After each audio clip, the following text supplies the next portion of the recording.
Chinese yarn.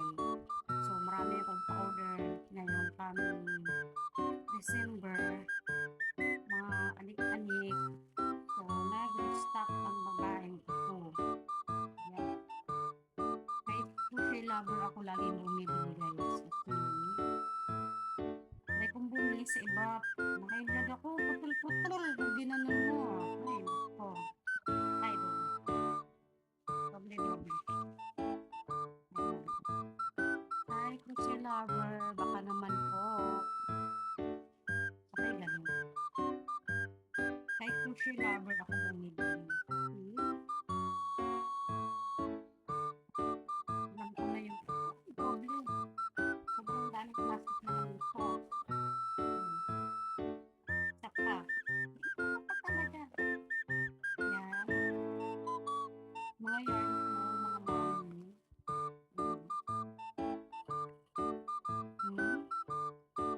So much yarn kasi may order akong dress, bucket hat, headband, keychain, and everything.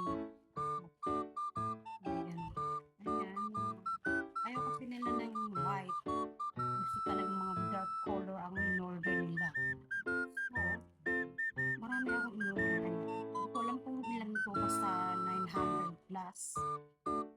Yung binayaran ko kanina. Kasi, ang dami. Sobra. Ayan o. Mas preferred ko talaga sa kanila bumili. Kasi nung nakaraan, pag ginanon ko, talagang, di ba ito yung, ano niya, napuputol siya, mga madam. Kaya na-high blood ako nung nakaraan.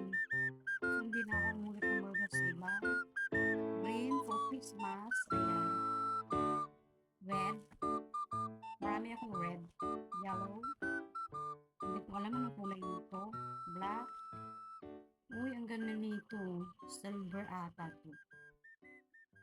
Then, bilangin ko mga madam, mamaya kulang. Ano? Ayan. Sobrang dami yarn.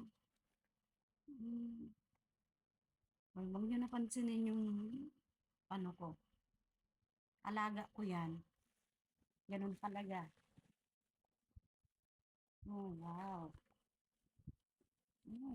Parang teka. Oh, oh, ang dami. Ayan.